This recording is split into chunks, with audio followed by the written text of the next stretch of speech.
El Ministerio Internacional Reinando en Plenitud presenta la cápsula profética.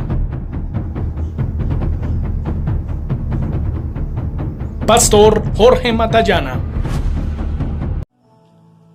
Amados hermanos y amigos, sean bienvenidos hoy a Una Voz a tu Conciencia. En este segmento quiero aprovechar para contestar una pregunta que sin duda muchos se han hecho y que me han hecho a través de las redes también en ocasiones. Esa pregunta es: ¿qué cosa es la gracia? Vamos a orar. Amado Dios, te damos gracias en el todopoderoso nombre de Jesús. Gracias por el privilegio de podernos acercar a tu palabra. Gracias, Espíritu Santo, pues tú eres nuestro maestro, nuestro pedagogo, nuestro enseñador. Señor, permítenos en esta hora comprender y entender lo que este vocablo maravilloso significa. En el nombre de Jesús, amén, amén y amén. ¿Qué cosa es la gracia? La palabra gracia proviene del griego charis, que ustedes pueden ver en la parte inferior, que significa que Dios es quien otorga o causa una actitud favorable, un beneficio, un don, una dádiva o delicia en bien o a favor del hombre. La gracia en la palabra de Dios es comparada con un cayado. Un cayado es esa vara que manejan los pastores para guiar un rebaño, que ustedes han visto que tiene una curva en la parte superior, dando a entender con esto que la gracia nos guía y nos enseña a comprender la pedagogía de la obra completa de lo que Cristo hizo por ti y por mí en la cruz del Calvario. La gracia de Dios es el cayado entonces que todo ministro en este tiempo final de la era de la iglesia debería estar compartiendo. Efesios 4:11 nos muestra que es el cayado que debemos tomar para preparar a los santos del cuerpo de Cristo para la obra del ministerio. Así dice Efesios capítulo 4, versículo 11 al 13, donde la palabra de Dios dice: y él mismo constituyó a unos apóstoles, a otros profetas, a otros evangelistas, a otros pastores y maestros. Sabemos que son los 5 ministerios que deberían operar en la iglesia del Señor hoy, con un propósito, verso 12, a fin de perfeccionar a los santos para la obra del ministerio, para la edificación del cuerpo de Cristo, hasta que todos lleguemos a la unidad de la fe y del conocimiento del Hijo de Dios, a un varón perfecto, a la medida de la estatura de la plenitud de Cristo. Qué compromiso maravilloso el que tenemos entonces como ministros de la palabra. Cualquiera que sea el ministerio al que el Señor nos ha llamado, tiene como propósito edificar a los santos para la obra del ministerio. Pero también, como parte fundamental, llevarnos al conocimiento del Hijo de Dios, a la estatura de un varón perfecto y a la plenitud de Cristo en su cuerpo, que es la iglesia. En Zacarías, capítulo 11, que quiero invitarles a mirar atentamente, encontramos algo muy importante en la profecía bíblica. Zacarías capítulo 11, versos 7, 10 y 11. Voy a leer esos 3 versículos. Dice la palabra, verso 7: apacenté pues las ovejas de la matanza, esto es, a los pobres del rebaño, y tomé para mí 2 callados, Al uno puse por nombre gracia y al otro ataduras, y apacenté las ovejas. Los dos callados principales de toda la Biblia, amados, son el callado de la ley bajo Moisés, a quien la palabra profética llamó ataduras, y el callado de la gracia bajo el Cristo resucitado, llamado gracia, como ya les dije. La ley encerraba en un redil a las ovejas, pero como tú y yo sabemos, la gracia apacienta en un rebaño a las ovejas. La gracia, amados, no es un movimiento que está de moda, tampoco es una reforma de la iglesia, no es un movimiento que la pregona o un ministro o pastor que se atribuye la exclusividad de conocerla. La gracia no tiene dueños, y es necesario que quede claro que no le pertenece a ningún apóstol, a ningún predicador o a ningún reformista en esta era. Y esto, amados, porque la gracia no ha sido inventada por el hombre. La gracia de Dios hoy es el evangelio único y verdadero. Es el único evangelio que tú y yo debemos escuchar y que tú y yo debemos predicar y compartir. Gracia es Dios mismo dispensándose a nosotros a través de su Hijo, para que lo disfrutemos a plenitud, aquí y ahora. La gracia para los judíos y los gentiles era el misterio que estaba escondido en el corazón de Dios desde antes de la fundación del mundo, pero que le fue revelado al apóstol Pablo de manera gloriosa para que él lo predicara a favor de la iglesia. La iglesia, que es el nuevo hombre en Cristo, el postrer Adán, compuesta, como ya hemos visto en temas anteriores, de judíos y gentiles unidos en un solo cuerpo en Cristo Jesús, como tú lo puedes comprobar si haces una lectura juiciosa, y te invito para que la hagas, de Efesios capítulo 3. La gracia, amados, es el nuevo pacto de Dios en Cristo. Así dice el libro de los Hebreos, capítulo 8, versículo 13, donde la palabra de Dios dice: al decir nuevo pacto, ha dado por viejo al primero. Y lo que se da por viejo y se envejece, está próximo a desaparecer. Quiero interpretar ese texto, que es muy importante. El nuevo pacto, que es el de la gracia, ha dado por viejo al primero, que es el de la ley. Y dice el apóstol: en su tiempo, lo que se da por viejo y se envejece está próximo a desaparecer, porque en el año 70, cuando el templo judío es destruido, cantidad de judíos son dispersados sobre la faz de la tierra, cesó el culto de la ley y comenzó para todos los hombres, gentiles y judíos, el evangelio maravilloso de la gracia en Cristo. Puedo decirles que la gracia es un Nuevo Testamento que comenzó después de la muerte, obviamente de la muerte de Cristo en la cruz. Un pacto, la Biblia en el Antiguo Testamento tiene muchos pactos que contienen promesas, pero la diferencia entre un pacto y un testamento es que el testamento es un documento oficial que contiene para ti y para mí promesas cumplidas y legadas al heredero real. Y los herederos reales de la gracia somos nosotros. Alabado sea Dios. Es así entonces, amados, como en el libro de los Hebreos, en el capítulo 7, versículo 15 al 17, dice la palabra de Dios. Dice: y esto es aún más manifiesto. El apóstol viene hablando del cambio de ley, el cambio de sacerdocio. hasta Cristo, el sacerdocio era exclusivo de los levitas y de los descendientes de Aarón. Pero aquí dice,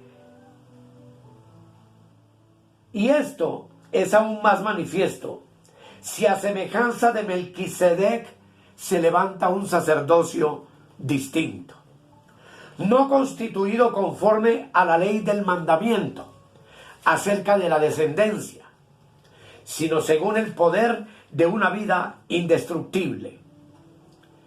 Pues se da testimonio de él, hablando de Cristo. Tú eres sacerdote para siempre según el orden de Melquisedec. Y no podemos olvidar que Melquisedec no solamente fue sacerdote, sino también rey. Y no podemos olvidar que tú y yo hemos sido hechos por Dios en Cristo, reyes y sacerdotes, según el orden de Melquisedec, que sería un estudio maravilloso que no vamos a hacer en este momento. La gracia, amados, es un pacto hecho con cuerpo partido y con sangre derramada literalmente. Mateo capítulo 26, el versículo 28, así nos lo enseña. Mateo capítulo 26, versículo 28. Dice, hablando Cristo, dice, porque esto es mi sangre del nuevo pacto. Estamos hablando de la institución de la cena del Señor, de la última cena. Dice, porque esto es mi sangre del nuevo pacto que por muchos es derramada para remisión de los pecados. En el antiguo pacto era la sangre de un cordero derramada literalmente, de un animal. En el nuevo pacto Cristo derramó su propia sangre para establecer en nosotros esto que se llama la gracia de Dios. Así que la gracia, amados, es un pacto eterno. Es la economía eterna de Dios sobre la tierra. Es la restitución, como estamos viendo en otros temas, de lo que se perdió en el huerto del Edén con Adán y Eva. Y amados hermanos, dice Hebreos 13:20 lo siguiente: y el Dios de paz, que resucitó de los muertos a nuestro Señor Jesucristo, el gran pastor de las ovejas, por la sangre del pacto eterno. Así hoy, amados hermanos, podemos entonces entender que la economía eterna de la gracia se plasmó en el Monte Calvario, donde Dios, a través de la muerte de Cristo, comenzó a revelar y a dispensar todas sus riquezas espirituales al corazón del hombre que cree para salvación, del hombre que cree para vida eterna, a fin de bendecirlo y llenarlo de toda su gloria en plenitud. La palabra economía procede de una raíz griega llamada oikonomía, como vemos en la parte inferior, y significa la administración, economía o dispensación de un soberano. Así, amados, la economía eterna de la gracia es el evangelio de los regalos de Dios, que implica la profunda administración de los asuntos prácticos y espirituales de Dios para su iglesia, que, como ya leímos al comienzo, fueron encomendados a sus 5 ministerios. De todos, el apóstol Pablo fue el más grande administrador de la economía eterna del evangelio de la gracia de Dios, y de eso no nos cabe la menor duda. La palabra administrador es del griego poikomo, como vemos en la parte inferior, o uno que administra la economía de otro. Vale la pena resaltar que el evangelista Juan, en el capítulo 1, versículo 16 y 17, San Juan capítulo 1, versos 16 y 17, nos dice lo siguiente: hablando de Cristo, hablando de esta dispensación de la gracia, dice, porque de su plenitud tomamos todos y gracia sobre gracia. Pues la ley por medio de Moisés fue dada, pero la gracia y la verdad vinieron por medio de nuestro Señor Jesucristo. Él vino a la tierra para administrar directamente los asuntos divinos y espirituales de la economía eterna de Dios. Cristo mismo, Dios mismo se hizo hombre para administrarnos esa gracia eterna. Y Juan dice allí claramente que nadie puede tomar de otra economía, pues dice, de su plenitud tomamos todos y es gracia sobre gracia. Lo cual quiere decir que nuestra gracia sobre gracia es la plenitud de Jesucristo. Por eso este ministerio se llama Reinando en Plenitud. Para advertirnos de que no nos dejemos engañar por los apóstoles y profetas modernos de la gracia, que pretenden decir que únicamente en sus movimientos y en sus organizaciones está la supergracia o la única revelación de la gracia, o que ellos son los únicos autorizados para hablar de la gracia. En ninguno de ellos hay plenitud de gracia, porque el Señor Jesucristo es esa plenitud. Y Juan testifica, porque de su plenitud tomamos todos, y gracia sobre gracia. Amados, ¿quién es Jesucristo? Es la plenitud de la deidad. Todo lo que procede de Cristo es gracia sobre gracia para ti y para mí. El que está en Cristo posee la economía eterna de la gracia de Dios. El apóstol del nuevo pacto que tomó de la economía eterna de la gracia de Dios y que fue Pablo, la tomó y nos la explica a través de sus cartas por la revelación que él tuvo. En Efesios capítulo 3, versículo 2, así el apóstol lo deja claramente explicado. Dice Efesios capítulo 3, verso 2. Dice, así es que habéis oído de la administración de la gracia de Dios que me fue dada para con vosotros. Y en el verso 10 agrega, para que la multiforme sabiduría de Dios sea ahora dada a conocer por medio de la iglesia a los principados y potestades en los lugares celestiales. Pablo fue el apóstol mayor del conocimiento del misterio escondido en Cristo. Alabado sea Dios. Ese misterio escondido que es la economía eterna de la iglesia. De una iglesia en gracia, que como ya sabemos está compuesta de judíos y gentiles salvos por medio de la fe en nuestro Señor Jesucristo. Esa iglesia que es su cuerpo, esa iglesia de la cual Él es cabeza, esa plenitud de Cristo que es el postrer Adán.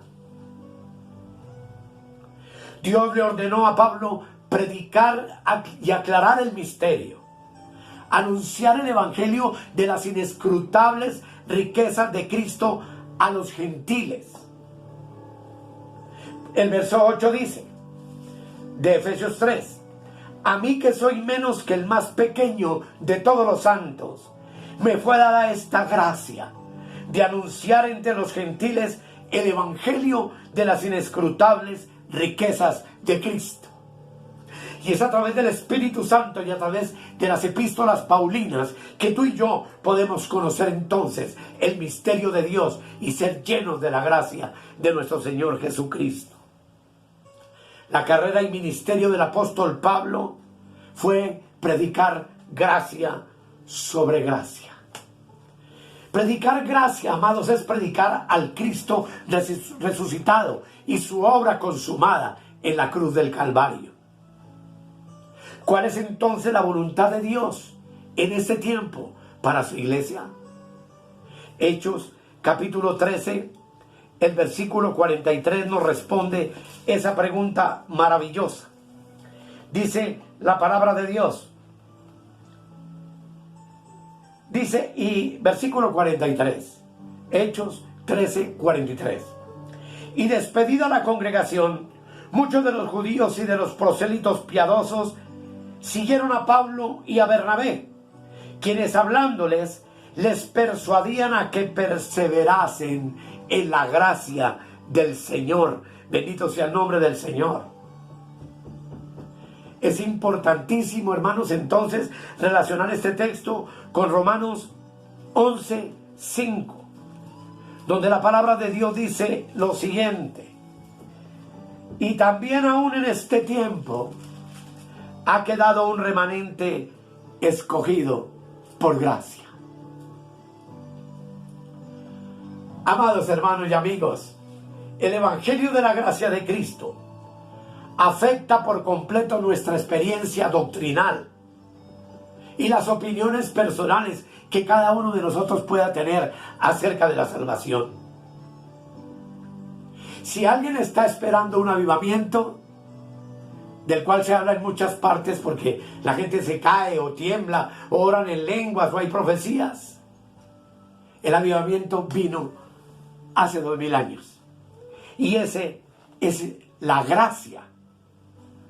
La gracia es el avivamiento que todos nosotros pudimos haber esperado. La gracia de Dios ya está en nosotros. La gracia cambia iglesias enteras en su objetivo y en sus planes subjetivos.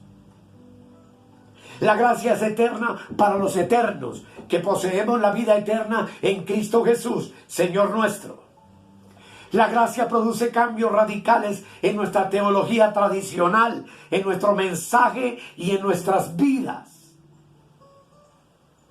Y esos todos son cambios positivos de fe. Una gracia, amados, que produce reposo y libertad espiritual, en la que se camina exclusivamente por fe y para fe, como un estilo de vida. Una vez que tú y yo hemos conocido la gracia de Cristo, comenzaremos a afirmar entonces nuestro corazón con la gracia, y esa gracia crecerá en nosotros. Comprenderemos ¿qué es entonces la verdadera gracia de Dios? Y jamás la desecharemos ni la recibiremos en vano, porque finalmente todo ha sido consumado por la gracia de Dios. La gracia es esto y es mucho más. Pero lo mucho más quiero compartirlo en el próximo segmento. Amados, demos gracias a nuestro Dios, que nos ha dejado el mapa, este libro maravilloso de las Escrituras y estas 13 cartas paulinas, en las cuales nos revela su misterio. Y que cada uno de nosotros no reciba en vano la gracia de Dios, sino que la podamos disfrutar y crecer cada día más y más en ella, para gloria de su nombre y para bendición, por supuesto, absoluta de nuestras vidas. Que el Señor Jesucristo esté con tu espíritu, y que nunca olvides que el que se une al Señor, un espíritu es con Él. Oremos. Amado Dios, muchas gracias te doy por esta introducción a tu gracia maravillosa. Gracias por mi hermano, mi amigo, por los que me escriben, por los que le dan un like a estos videos, Señor amado. Gracias por la oportunidad que me das de llegar a multitud de personas a través de estos enlaces de Facebook y YouTube. Y gracias, Espíritu Santo, por traer claridad a nuestras vidas respecto de tu propósito eterno. En el nombre de Jesús, amén, amén y amén. Hermosos, que el Señor continúe bendiciendo sus vidas y hasta la próxima. Si necesitas oración o tienes alguna inquietud, contáctenos al 314-585-2864. Suscríbete a nuestro canal de YouTube y Facebook en nuestra página Una Voz a tu Conciencia. Bendiciones para todos y hasta la próxima.